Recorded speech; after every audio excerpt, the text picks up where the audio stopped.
আজকে শুক্রবার, তাই জামাইয়ের জন্য হাঁসের মাংস রান্না করলাম, সাথে পুডিং বানিয়ে দিলাম। তো আসসালামু আলাইকুম এভরিওয়ান। আজকে শুক্রবার, সারাদিন কেমন গেল, কী করলাম সব থাকতেছে এই ভিডিওতে।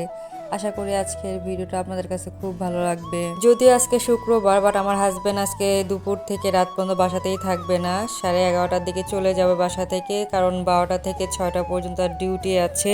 তাই সকালবেলা উঠে আগে পুডিং বানিয়ে ফ্রিজে রেখেছি, এরপরে হাঁসের মাংস রান্না করতে। আমার শ্বশুর বাড়ি থেকে আসার সময় আমার শাশুড়ি 2টা হাঁস দিয়েছিল, তো এটা লাস্ট হাঁস ছিল। আমার শাশুড়ি কেটে বেছে একদম পরিষ্কার করে দিয়েছে।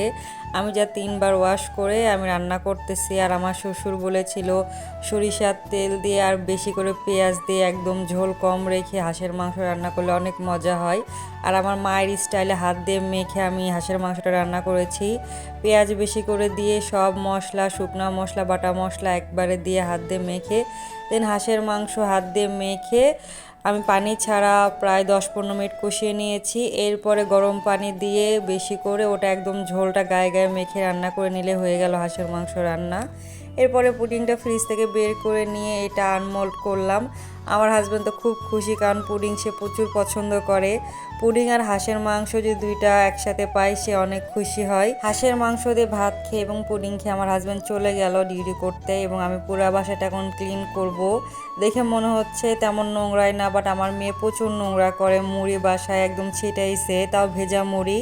পরে বেডরুম সবগুলা রুমগুলা পরিষ্কার করলাম, একদম ডিপ ক্লিন করব আজকে পুরো বাসাটা।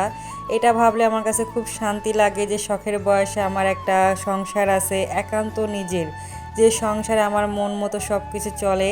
ইচ্ছা করলে রান্না করি, না হলে ঘুমাই বা বাইরে ঘুরতে যাই।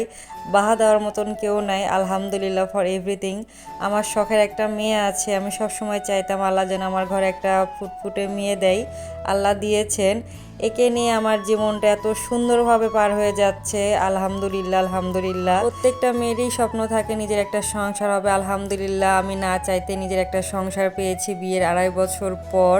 3 বছর হতে চললো আমার নিজস্ব সংসারের বয়স। যদি এটা ভাড়া বাসা, বাট মনের মতন করে সাজাইছি। যদি এই বাসাতে আমরা কয়েক মাসই থাকবো, এরপর আর এক জায়গায় পোস্টিং হবে, হয়তো সেই জায়গাটাতেও আমি মনের মতন করে আমার বাসাটা আবার সাজিয়ে ফেলবো ইনশাল্লাহ, সব কিছু ঠিক থাকলে আর বেঁচে থাকলে। আর সব থেকে আমার ফেভারিট পার্ট হলো আমার বাসার বারান্দা। এত মনের মতন গাছ আছে।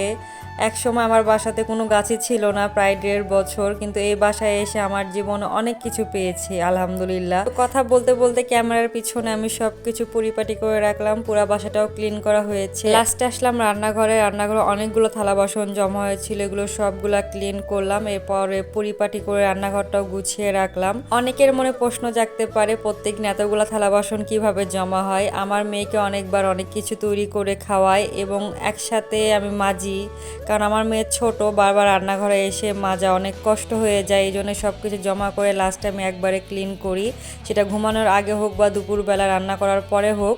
তো সন্ধ্যার দিকে আমি এবার চা এবং পাঁপড় ভেজে খাইলাম। অনেক ভালো একটা দিন গেল। দিন শেষে এটাই ভাবি আল্লাহ আমাকে অনেক ভালো রেখেছে। তো আজকের মতো একটু টাটা, বাই বাই, আল্লাহ হাফেজ।